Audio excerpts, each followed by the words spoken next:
La epístola del apóstol San Pablo a los Gálatas,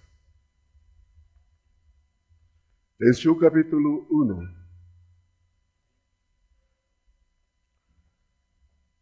Vamos a tomar los mismos versículos que tomamos el domingo anterior. Versículo 11, versículo 12. Y vamos a leer juntos en el nombre de nuestro Señor Jesucristo. Mas os hago saber, hermanos, que el evangelio anunciado por mí no es según hombre, pues no lo recibí ni lo aprendí de hombre alguno, sino por revelación de Jesucristo. Bendita es esta palabra.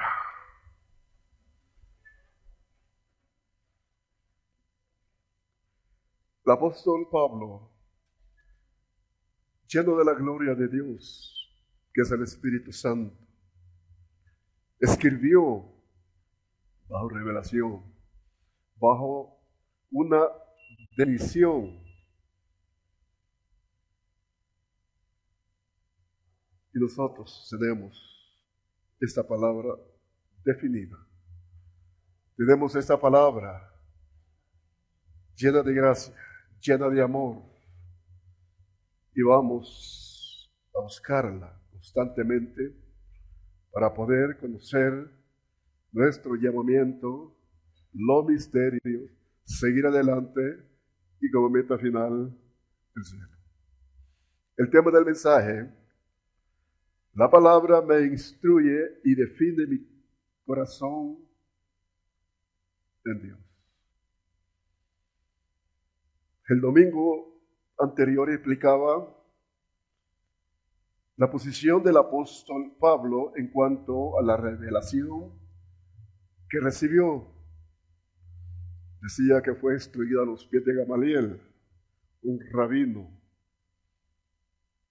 que en su época era uno de los hombres o maestros mejor instruidos en cuanto a la ley.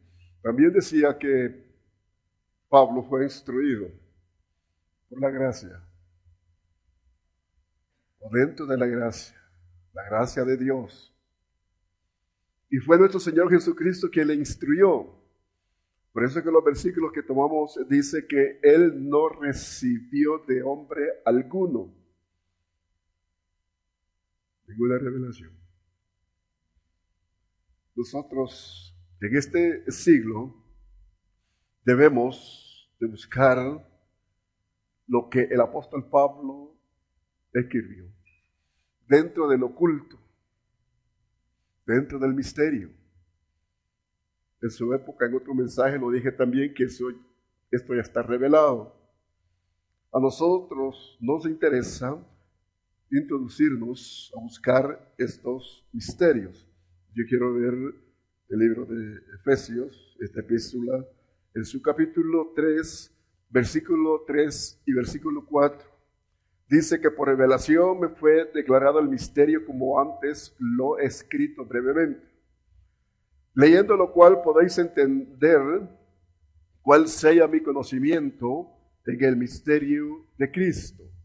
Misterio que en otras generaciones no se dio a conocer a los hijos de los hombres, como ahora es revelado a sus santos apóstoles y profetas por el Espíritu.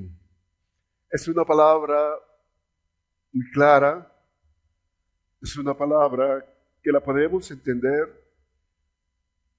Pablo, pienso que se gozaba cuando recibía esta revelación y era pronto a escribirla. Porque una revelación, hermano, en veces se puede retener y en veces como que no se puede guardar en su totalidad. Por eso que el apóstol escribió estas epístolas. Pero por esta revelación tan grande, por esa riqueza que enviaba a las iglesias Y ese mantenerse constantemente de la mano de nuestro Señor Jesucristo y llevar esa palabra pura y con mucha fuerza de voluntad, de poder, de revelación, es que también fue despreciado.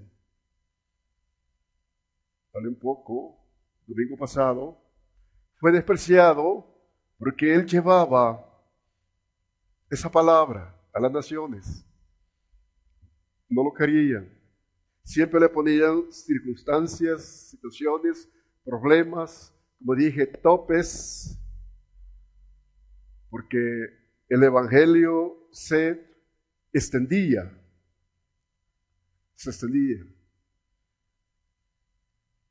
Y los hebreos, al oír a Pablo,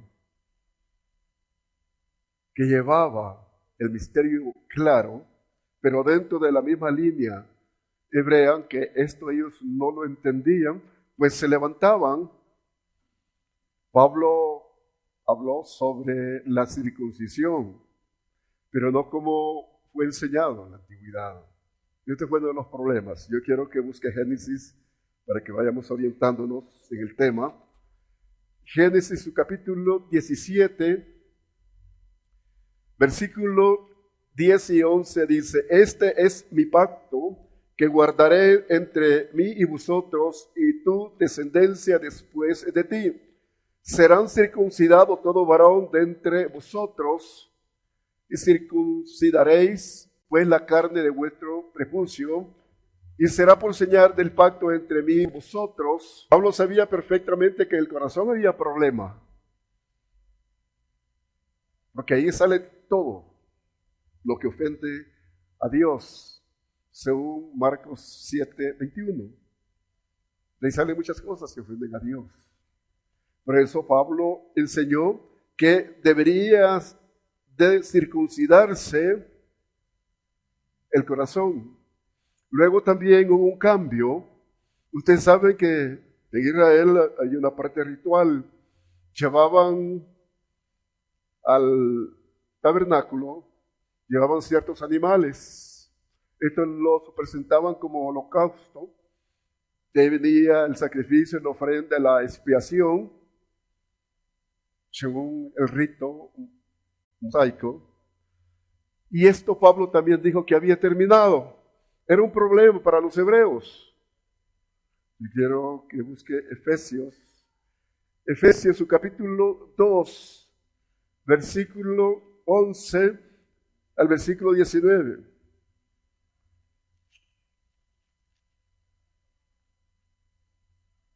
Dice: por tanto, acordaos que en otro tiempo vosotros, los gentiles, en cuanto a la carne, erais llamados en circuncisión por la llamada circuncisión hecha con mano en la carne. En aquel tiempo estabais sin Cristo, alejados de la ciudadanía de Israel y ajenos de los pactos de la promesa, en esperanza y sin Dios en el mundo. Pero ahora en Cristo Jesús, vosotros que en otro tiempo estabais lejos, habéis sido hechos cercanos por la sangre de Cristo, porque Él es nuestra paz, que de ambos pueblos hizo uno, derribando la pared intermedia de separación, aboliendo en su carne las enemistades, la ley de los mandamientos expresados en ordenanzas, para crear en sí mismos los dos un solo y nuevo hombre, haciendo la paz. Versículo 16. Y mediante la cruz reconciliar con Dios a ambos en un solo cuerpo, matando en ella las enemistades. Y vino, anunció las buenas nuevas de paz a vosotros que estabais lejos y a los que estaban cerca, porque por medio de él los unos y los otros tenemos entrada por un mismo espíritu al Padre. Así que ya no somos extranjeros ni advenedizos, sino circuncidados de los santos y miembros de la familia de Dios. Mira todo lo que habló Pablo. Le está diciendo que ahí quedaba la parte ritual. Nos uníamos en una sola familia. Quitó la pared intermediaria que había. Nos une la sangre de nuestro Señor Jesucristo. Entonces nosotros venimos enseñando en nuestra iglesia Jesucristo, poder y gloria, la continuidad del reino de Dios con el nombre del Rey de los cielos. Vamos a hablar un poco de esto. Es necesario, hermano, que usted se identifique con esta palabra para tener revelación, para tener misterio. Pero en este caso, ver la situación del apóstol Pablo. Él traía una verdad. Él estaba introduciendo revelación en nuestra dispensación, pero estaba uniendo el pueblo de Israel, o las promesas del pueblo de Israel, con las promesas a las naciones en Jesucristo.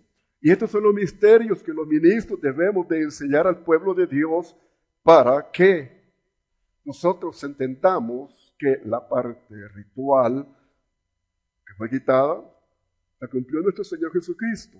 Esto es lo que no entendían los hebreos. No entendían que venía el Mesías, conforme a las Sagradas Escrituras. El Mesías venía como cordero al matadero. Eso no lo entendieron ellos. Entendían que venía un Mesías que los sacara del yugo del imperio romano. Pues estaban dentro o bajo ese imperio, bajo ese dominio. Pero cuando oyeron a Jesús decir arrepentidos porque el reino de los cielos se ha acercado, bueno, pues dijeron, ese no es. Pero más sin embargo, después de 2000 años, nosotros sabemos sí que es nuestro Redentor. Jesús es nuestro Salvador. Y en Él se cumplió toda profecía, porque en el Antiguo Testamento se hablaba de Jesús. Y Él dijo, desde Moisés se habla de mí, dijo Jesús. Bueno, entonces sabemos perfectamente que nosotros sí tenemos ya nuestra redención, nuestra salvación, por la sangre del Cordero, nuestro Señor Jesucristo, pero también debemos de saber entender que la ley de Moisés tuvo un tope. Muchos dicen, bueno, nosotros no tenemos ley. Ciertamente la ley de Moisés que cubría preceptos, mandatos y ordenanzas, pues eso quedó, porque esa era ley para los hebreos. Más para nosotros, esa ley, Pablo la revela como la ley del Espíritu. Entonces nosotros sí tenemos una ley, pero la cumplimos por medio del Espíritu Santo. Y la cumplimos por fe y por obediencia, no por mandato. Yo quiero que vean unos versículos. Vamos a ver Romanos. Por favor, ponga atención, porque esto le va a ayudar mucho. Romanos, su capítulo 8, versículo 1 dice, ahora pues, ninguna condenación hay para los que están en Cristo Jesús, los que no andan conforme a la carne, sino conforme al Espíritu. Estos versículos los hemos tomado en otros mensajes, los he explicado también, pero yo quiero nuevamente explicarlo. Dice, ahora pues ninguna condenación hay para los que están en Cristo Jesús. Pero agrega, los que no andan conforme la carne, sino conforme al Espíritu, y con mayúscula, conforme al Espíritu Santo, está revelando el apóstol Pablo. Luego enseña el versículo 2, porque la ley del Espíritu de vida en Cristo me ha librado de la ley del pecado y de la muerte. Estos son los términos que uno debe de tomar o salvarlos al menos cuando uno está leyendo estos versículos. Mira, porque la ley del Espíritu de vida en Cristo Jesús me ha librado de la ley del pecado y de la muerte. Y este va de acuerdo al versículo 1. El versículo 3 dice, porque lo que era imposible para la ley por cuanto era débil por la carne, Dios enviando a su Hijo en semejanza de carne de pecado, y a causa del pecado condenó al pecado en la carne. Estos son los misterios que nosotros los ministros de Dios debemos de llevarle al pueblo.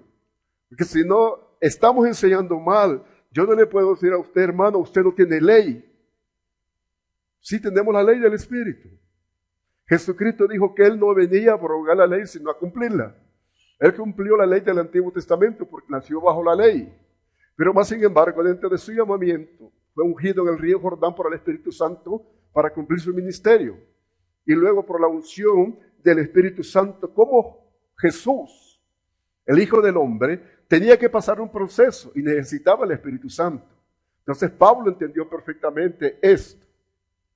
Y nosotros como iglesia debemos de entenderlo, que si nosotros cumplimos la ley por el Espíritu y cumplimos el concepto en sí de la ley de los mandamientos, que son 10, que es lo importante para nosotros, lo cumplimos.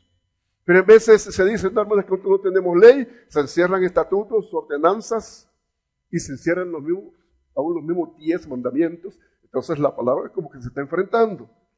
Pero mejor tomarlo como lo estoy explicando. Ahora va a haber otra parte de explicación en cuanto a esto. Siempre ahí en Romanos, su capítulo 13, versículo 8 al 10, dice, no debáis a nadie nada, sino el amaros unos a otros, porque el que ama al prójimo ha cumplido la ley.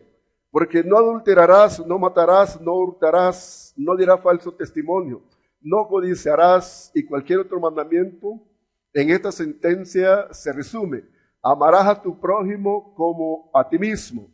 El amor no hace mal al prójimo, así que el cumplimiento de la ley es el amor. Estos son los versículos que a nosotros nos dan la evidencia. Nos dan, hermano, la autoridad para enseñar una doctrina revelada, para enseñar esta revelación que necesitamos. No es solamente que yo estoy en la iglesia y que ya entendí esto, ya creo en esto, sino tener el misterio completo. Porque hay quien dice, bueno, yo ya me bauticé por agua o en el agua, ya soy salvo. Si así dice la Biblia. El que quería yo fuera bautizado se será salvo. Pero muchos ahí se quedan, sosteniéndose con un versículo. Pero los versículos no lo sostienen. Mira el misterio que estoy tomando hoy. Y esto debe de tener su entendido. Pablo lo explicó, nosotros somos los indicados a escudriñarlo, o al menos poner atención sobre la revelación de estos misterios. Si se pueden tomar notas es bueno, para poder ir saliendo adelante, ir caminando bajo la determinación de Dios. Bueno, estas son las razones por las cuales Pablo pues lo despreciaban.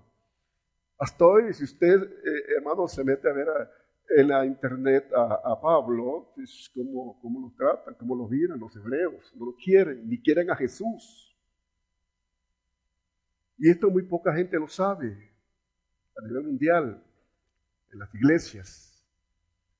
Los pastores, hablando de Israel, es que el pueblo tiene que ver a Israel porque Israel es nuestro reloj.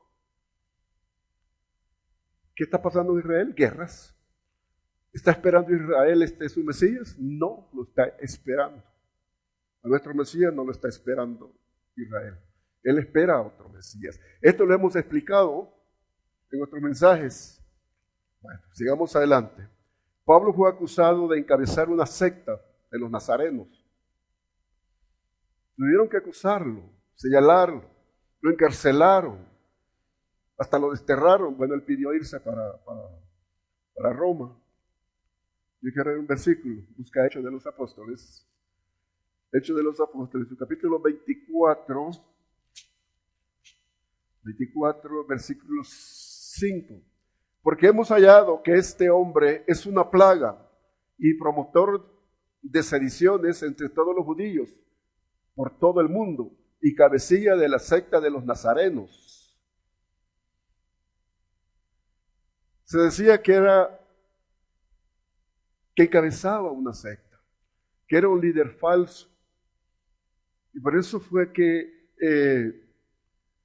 lo persiguieron. Pero más sin embargo el evangelio se extendió a muchas naciones. Procuraron pararlo donde anduvo, los gobernadores de las provincias donde él pasaba. Mucha gente se levantaba en contra del apóstol Pablo, y es más, no creían en él, no creían en su apostolado.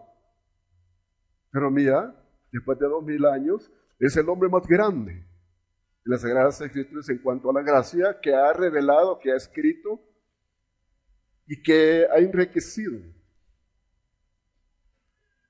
a las iglesias, aquellas que estamos tomando esa revelación viva para su pueblo. Bueno, así como quisieron detener a Pablo, así lo están haciendo hoy. Y este es el cuidado que vamos a tener nosotros, como iglesia en este siglo. Se está levantando mucha gente dentro de las iglesias, oiga esto. Se están levantando falsos líderes, falsos maestros, falsos profetas. Hay mucha herejía, hay mucha mentira, hay mucha oposición dentro de las iglesias, doctrinas falsas dentro de la iglesia. Estamos hablando de la iglesia de nuestro Señor Jesucristo. Pablo fue valiente, él no se acobardó.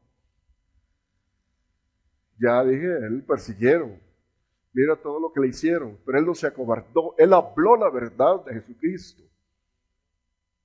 Nuestro Señor Jesucristo, él habló con autoridad, él introdujo lo que traía de parte del Padre. Tuvo que señalar a los religiosos del Sanedrín, a los fariseos, a los saduceos, herodianos, los esenios, toda secta religiosa. ¿Qué dijo Jesús? Sepulcros blanqueados. Decía, ustedes quieren, dice, poner cargas y ustedes no las mueven con un dedo. Jesús era fuerte para hablar, tenía la autoridad. Ahora nosotros los ministros debemos de tener esa fuerza, esa autoridad, ese conocimiento. Pero el ministro dice, usted no hable así, es que mire, es muy peligroso, lo van a meter preso. ¿Por qué me van a meter preso a mí por hablar lo que está escrito en este libro? Por predicar lo que en todo el mundo se predica. Pero hay ministros temerosos. Algo hay detrás de ese temor. Porque debemos de hablar la verdad. Debemos de hacer bien. Dele gloria al Señor. Dele gloria a Dios. Aleluya. Bendito sea el nombre de nuestro Señor Jesucristo. La iglesia debe de ser fuerte. La iglesia debe de ser fuerte. Debe de levantarse con autoridad. Debe de escudriñar esta palabra. Pero a veces el pueblo solo agarra toma la misma rutina. No hace nada por el evangelio. No hace nada por dar siquiera un testimonio. Hay mucho pueblo que vaga en sí mismo, como que ya va para el cielo. Pero es muy delicado, pueblo del Señor, detenernos a decir, que ya voy para el cielo, hay que lo hagan otros. El Señor demanda muchas cosas y hay que cumplirlas. Hay que buscar. Hay muchas maneras de servirle al Señor, pero hay que ser entendidos. Bueno, decía que hay un gran levantamiento en este siglo. Dentro de las iglesias. Afuera pues es normal. Ya sabemos, afuera se levanta todo el mundo. No quieren el evangelio de Jesucristo, porque se les dice, salgan del pecado, dejen la brujería, dejen la hechicería, dejen el ocultismo, dejen eso, no les gusta. Ya sabemos lo que pasa allá. Ya me estoy refiriendo a lo interno. Hermanos, debemos de prepararnos, vienen tiempos bastante difíciles y vamos a prepararnos. Mira, nosotros conocemos por la palabra que nuestra iglesia es Pentecostés y esto lo hemos enseñado. Pero resulta que ahora ya no es Pentecostés, hoy es pentecostal. ¿Usted ha oído eso? Y nosotros vamos a definirnos qué es una iglesia pentecostés y qué es una iglesia pentecostal. La iglesia pentecostés es la que surgió en Hechos su capítulo 2, el derramamiento del Espíritu Santo. De ahí surgió por la confirmación de la iglesia. Ahora, la iglesia pentecostal, esta es una organización, es una sociedad de iglesias unidas en todo el mundo. Ahí hay de todo, hay sectas, ahí hay de todo.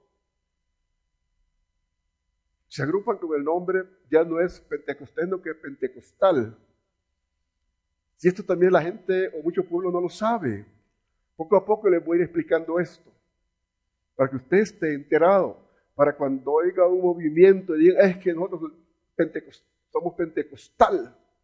Eso no es bíblico, eso no es un nombre bíblico. Y de fondo hay que investigar esto. Pero bien, nosotros como iglesia, Jesucristo, poder y gloria, debemos de estar ordenados, cimentados, estructurados, disciplinados.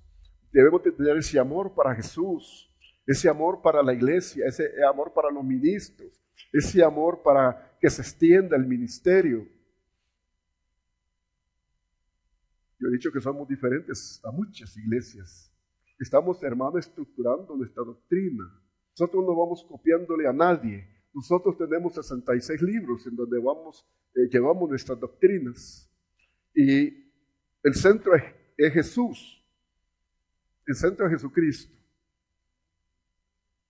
Pero dentro de Jesucristo, que es la iglesia en sí, que es su cuerpo, nosotros vamos a mantener nuestras doctrinas. Nosotros estamos enseñando la unificación de la iglesia de Cristo con el reino de los cielos. Ya empecé a enseñar esto. Lo vamos a seguir enseñando. Es la unidad de la iglesia de Jesucristo con el reino de los cielos. Esto lo vamos a explicar bien para que usted, hermano, hermana, se cimiente donde el Señor lo ha llamado.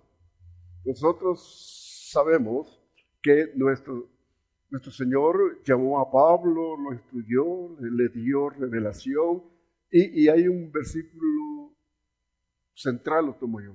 Efesios, su capítulo 2:20.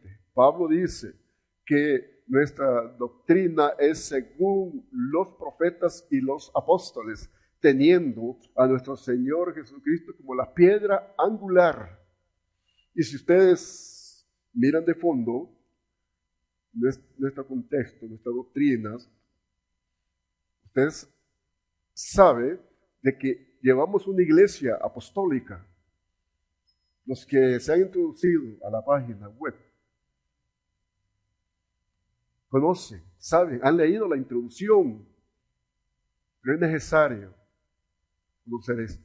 Tenemos la introducción que somos una iglesia apostólica. Y explicamos también que tenemos un apóstol y que van a haber más apóstoles posteriormente. Entonces nuestras bases están bien definidas. Jesús es el centro de todo esto. Dele gloria a Dios. Dele gloria al Señor.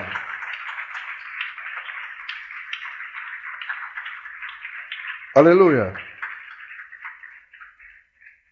Y nosotros, hermanos, no somos una iglesia mística.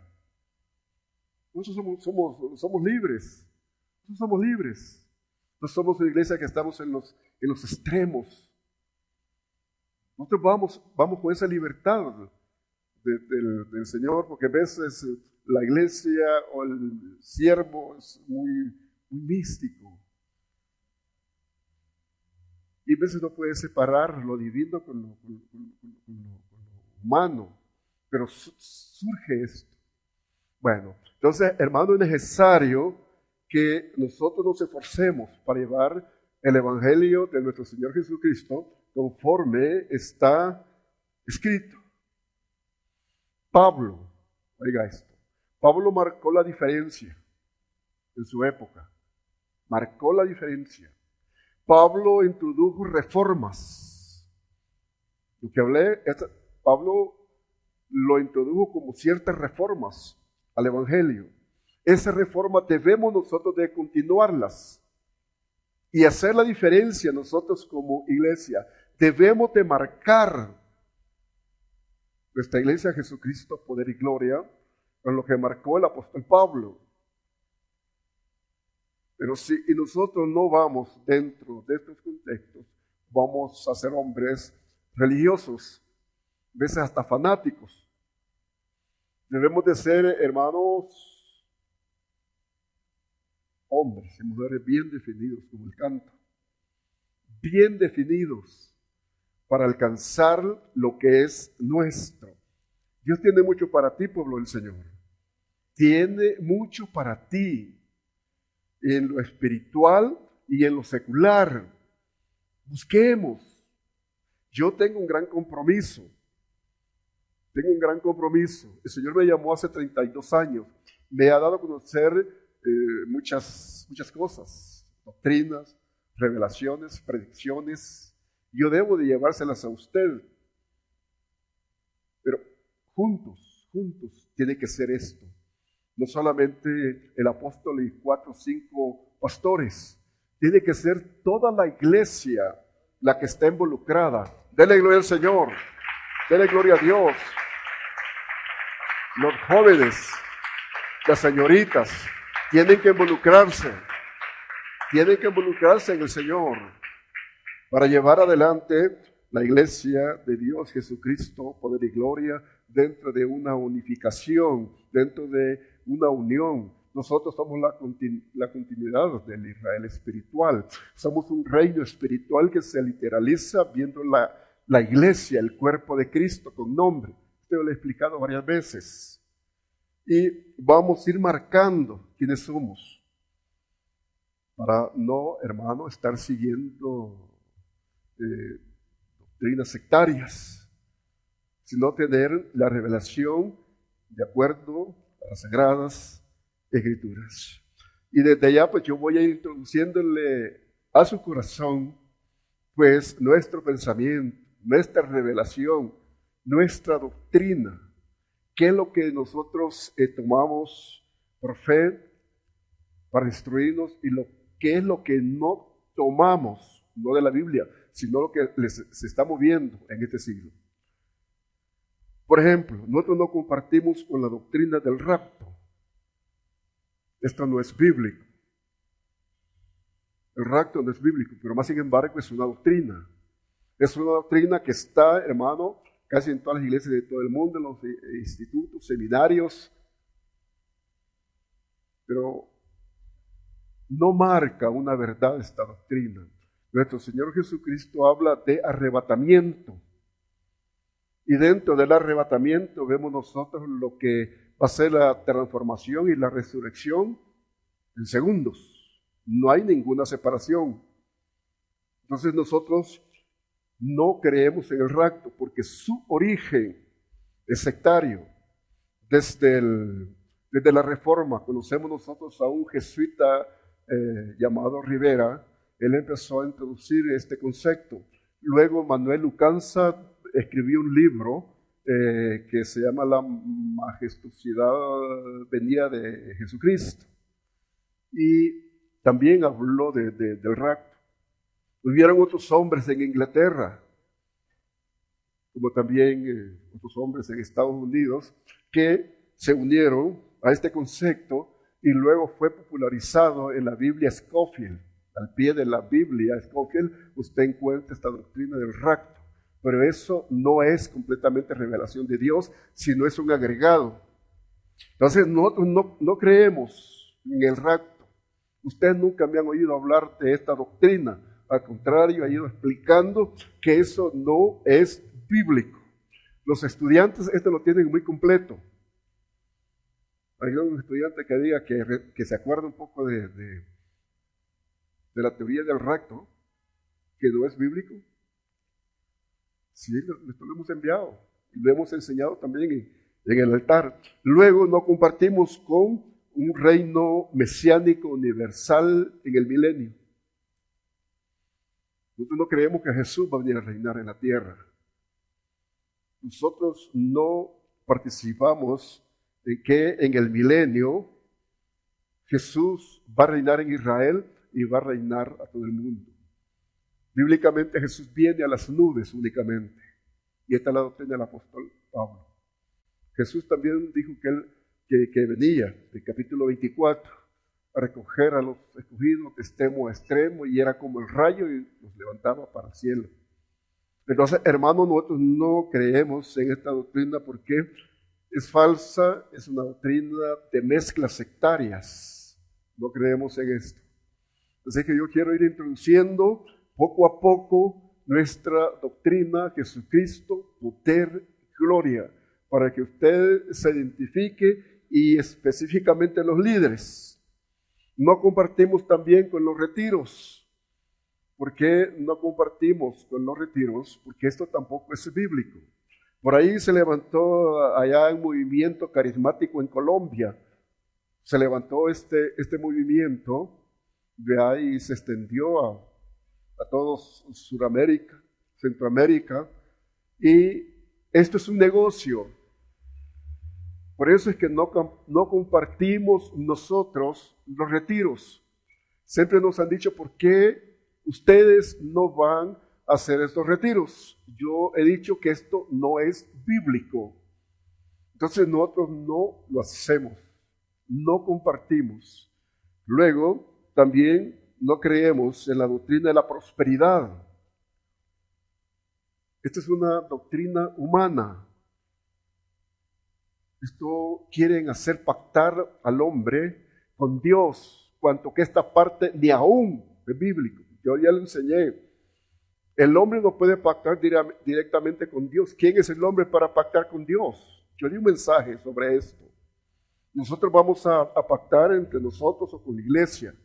Pero de ahí viene la doctrina de la prosperidad, que haga pacto, y dé tanto y va usted a ser sano. Están vendiendo la sanidad de Cristo y esto es antibíblico. Por eso no creemos nosotros en la doctrina de la prosperidad. Y es más, esta doctrina es de hombre y surgió en el movimiento que hizo Manuel de Jesús Miranda. Ustedes se acordarán de este hombre falso y vividor. Él decía que era Jesús, que era el Mesías, que era el Tata Dios, y manejó el número 666 en su momento. Y se hizo bulla por todos lados. De ahí surgió la doctrina de la prosperidad. Entonces, hermano, cuando nos metemos a investigar, nos encontramos con grandes verdades que las están llevando en las diferentes congregaciones que no va. Unas grandes mentiras, un nombre de verdaderas, quiero decir. Entonces es necesario, pueblo del Señor, que nosotros conozcamos la posición del apóstol Pablo. ¿Por qué lo siguieron? ¿Cuál fue su triunfo? ¿Por qué hay oposición en este siglo? ¿Cuál será nuestro triunfo? ¿Somos fuertes? ¿No nos acobardamos? ¿Estamos comprometidos o no estamos comprometidos? Hay muchas preguntas que hacernos. Amén. ¿El hermano se me queda ahí? Bendito sea el nombre de Jesús. Aleluya. ¿Saber qué pensaba el hermano? Yo pienso que bien va. Estaba diciendo, sí, yo me apunto. Sí, yo voy a ser guerrero. Es necesario. Bueno, esto debe de llevarse al pueblo, aunque otros tal vez tomen ahí, no sé cómo lo tomen. Pero el que no puede, no puede. Pero los que podemos, sí podemos. Pero mi deber es de decirle, hermano, trabaje. Mi deber es decirle, levántese. Mi deber es decirle, el Señor le ama. Mi deber es decirle, hay mucha bendición para usted. Mi deber es decirle, no sea ocioso. Vaya. Y esto todo ministro de Dios lo dice en el altar. ¿Por qué? Porque está escrito. Ahora bien, dije que nuestra doctrina no es de hombres. Jesucristo lo está diciendo. Isaías también lo dijo similar. Yo quiero que busque Evangelio según San Mateo. Evangelio según San Mateo, en su capítulo 15. Evangelio según San Mateo, en su capítulo 15. Busque la palabra.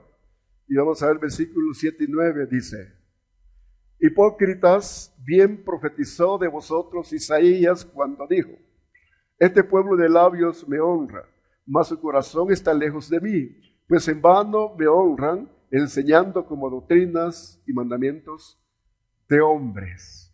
Vamos a tener cuidado, hermanos, de estar oyendo doctrinas de hombres, fábulas, mensajes subliminales, mensajes que le mueven el corazón al pueblo y los atraen, pero de fondo solamente es una persuasión, no llevan ninguna verdad. Nosotros los ministros debemos llevar esas verdades para que el pueblo se aliste en este ejército grande del Señor. Dios te bendiga, hermano. Dios te bendiga, hermana. Vamos hacia adelante. El Señor es el que quiere hacer cosas grandes en tu vida.